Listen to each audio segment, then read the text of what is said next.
নমস্কার, আপনারা শুনছেন উত্তরের কণ্ঠ। উত্তরের কণ্ঠ থেকে আমি চিত্রভাত বসাক, তুফানগঞ্জ, কুচবিহার। এই পর্বে বাংলাদেশি মুসলিম অনুপ্রবেশকারীরা কীভাবে ভারতে ঢুকছে তার একটি রোডম্যাপ দিচ্ছি। ভারতের অর্থনীতি এবং সামাজিক কৃষ্টি সংস্কৃতির উপর সম্ভাব্য প্রতিক্রিয়া নিয়ে আলোচনা করব এই পর্বে। ভারত বিভাজন, মোহাম্মদ আলী জিন্না, মৌলানা খান আব্দুল ভাসানী বা শেখ মুজিবুর কোনো বিচ্ছিন্ন ঘটনা নয়। সব ভারতীয় উপমহাদেশে প্যান ইসলামিক পরিকল্পনা বাস্তবায়নের অংশমাত্র। মুসলিম লীগের চূড়ান্ত প্রচেষ্টা ছিল আসাম ও কাশ্মীরকে ভারত থেকে বিচ্ছিন্ন করা। সেটা সম্ভব না হওয়াতে এবং পাকিস্তান বারবার যুদ্ধে হেরে যাওয়াতে তারা ঘুরপথে যুদ্ধ না করে ভারত দখল করার ছক কষে। এরই অঙ্গ হিসাবে প্যান ইসলামিক পরিকল্পনা বাস্তবায়নের জন্য ভারতে মুসলিম অনুপ্রবেশকারীদের পাঠানো শুরু হয়। কিভাবে আসামে বাংলাদেশি মুসলিম অনুপ্রবেশকারীদের ঢোকাতে হবে তার জন্য ঢাকা ও রংপুরে ট্রেনিং ক্যাম্প খোলা হয় মৌলানা ভাসানীর নেতৃত্বে। এই ট্রেনিং ক্যাম্পগুলিতে বিশেষ করে কোচবিহার ও আসামের স্থানীয় হিন্দু, রাজবংশী ও অসমীয়া সম্প্রদায়ের ভাষা, আদব কায়দা শিক্ষা দেওয়ার ব্যবস্থা করা হয়। সব কিছুই চলে মসজিদ টু মসজিদ, লোকচক্ষুর অন্তরালে। বাইরে থেকে বোঝার কোনো উপায় নেই। সংবাদপত্রে যে রিপোর্ট বেরিয়ে আসছে, ঝাড়খণ্ডের কোনো এক গ্রামে হয়তো 5 ঘর মুসলিম পরিবারের বাস। সেখানে কি করে কয়েকশো কোটি টাকা ব্যয়ে 3 তলা পাকা মসজিদ নির্মাণের ব্যবস্থা হয়, এত টাকার উৎসই বা কি, ভাবনার অবশ্যই অবকাশ থাকে। বাংলাদেশ নিয়ে যারা কিছু খোঁজ খবর রাখেন তাদের ভাষ্যমতে বর্তমানে বাংলাদেশ সরকারের প্রচ্ছন্ন মদতে রাজশাহীতে একটি বড় ট্রেনিং ক্যাম্প চলছে ভারতের মুসলিম অনুপ্রবেশকারীদের ঢোকানোর জন্য। এই অনুপ্রবেশকারী মুসলিমরা প্রথমে ভারতে ঢুকে কোনো মসজিদে আশ্রয় নেয়। মসজিদ থেকে তাদের বিভিন্ন ডকুমেন্ট তৈরি করে দেওয়ার ব্যবস্থা করা হয়। আর এই বাংলাদেশি মুসলিম অনুপ্রবেশকারীদের সাহায্য করার জন্য রাজনৈতিক দল হিসাবে কংগ্রেস, তৃণমূল, সিপিএম, আরজেডি ও সমাজবাদী পার্টি এক পায়ে দাঁড়িয়ে আছে। এসব পার্টিগুলো এ কাজটি করেন মূলত অ্যারাবিয়ান পেট্রোডলারের লোভে। প্রতি বছর এইসব পার্টির ফান্ডে কোটি কোটি পেট্রোডলার ঢোকে। এই হলো মোটামুটি বাংলাদেশি মুসলিম অনুপ্রবেশকারীদের ভারতে ঢোকার রোডম্যাপ। ভারত কোনো সরাইখানা নয়, যখন ইচ্ছে যে কেউ এসে ভারতে আশ্রয় নেবে।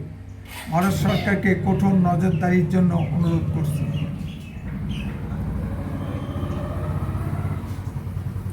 একটি সুখবর যে ভারতের মাননীয় স্বরাষ্ট্রমন্ত্রী অমিত শাহজি বলেছেন অনুপ্রবেশকারীদের ঘাড় ধরে ভারত থেকে বের করে দেওয়া হবে।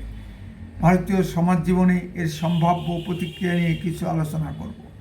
আমার এ লেখার উদ্দেশ্য বা বলার উদ্দেশ্য ভারতীয় মুসলিমদের নিয়ে নয়। এই বাংলাদেশি মুসলিম অনুপ্রবেশকারীরা আপনার মুখের গ্রাস কেড়ে নিচ্ছে, আপনার কাজ কেড়ে নিচ্ছে ও ভারতের জাতীয় আয়ে ভাগ বসাচ্ছে।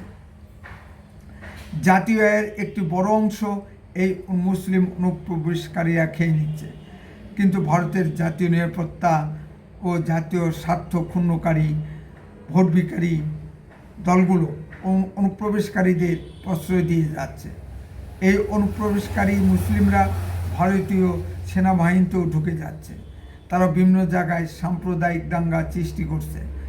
মুর্শিদাবাদের বেলডাঙ্গায় যে সাম্প্রদায়িক অশান্তি হলো তার পিছনেও খোঁজ করলে দেখা যাবে এই অনুপ্রবেশকারী মুসলিমদের বড় ভূমিকা রয়েছে।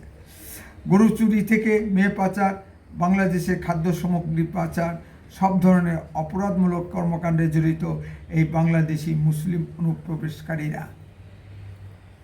ভারতের বড় বড় শহরে এই বাংলাদেশি মুসলিম অনুপ্রবেশকারীরা নিজস্ব কলোনি গড়ে তুলেছে। পশ্চিমবঙ্গের সীমান্ত এলাকায় বাংলাদেশি মুসলিম অনুপ্রবেশকারীরা ঘাঁটি গেড়ে বসে আছে। ভোট ভিখারি তৃণমূল সরকার ভোটের লোভে মুসলিম অনুপ্রবেশকারীদের সাহায্য করছে।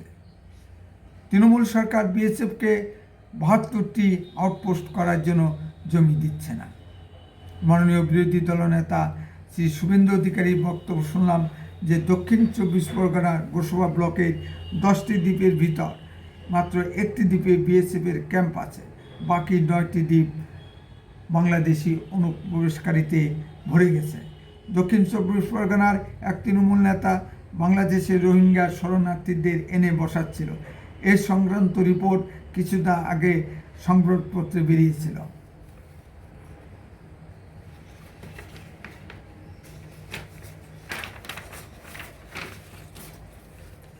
কলকাতার গুলশন কলোনিতে নাকি বাংলাদেশি অনুপ্রবেশকারীতে ঠিক করছে।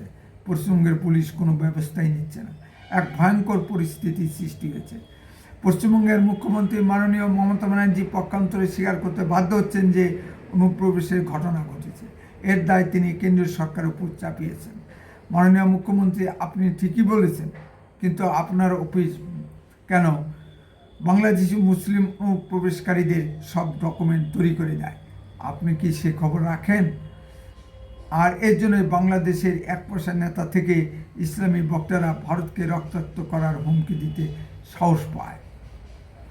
ভারত সরকারের উচিত কোনো রাগঢাক করে নয়, স্পষ্টভাবে অনুপ্রবেশের বিষয়টি নিয়ে বাংলাদেশ সরকারের সঙ্গে আলোচনা করা। বাংলাদেশ সরকার হয়তো রাজি হবে না, কারণ বাংলাদেশ সরকার বিষয়টি স্বীকারই করে না।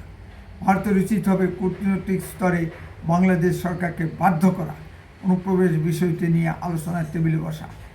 এ বিষয়ে ভারত সরকারের কোনো রেয়াত করা চলবে না। এ দাবি ভারত সরকারের প্রতি রাখছে উত্তরের কণ্ঠের তরফে। উত্তরের কণ্ঠ সর্বদাই বাস্তব ও সত্য কথা বলে।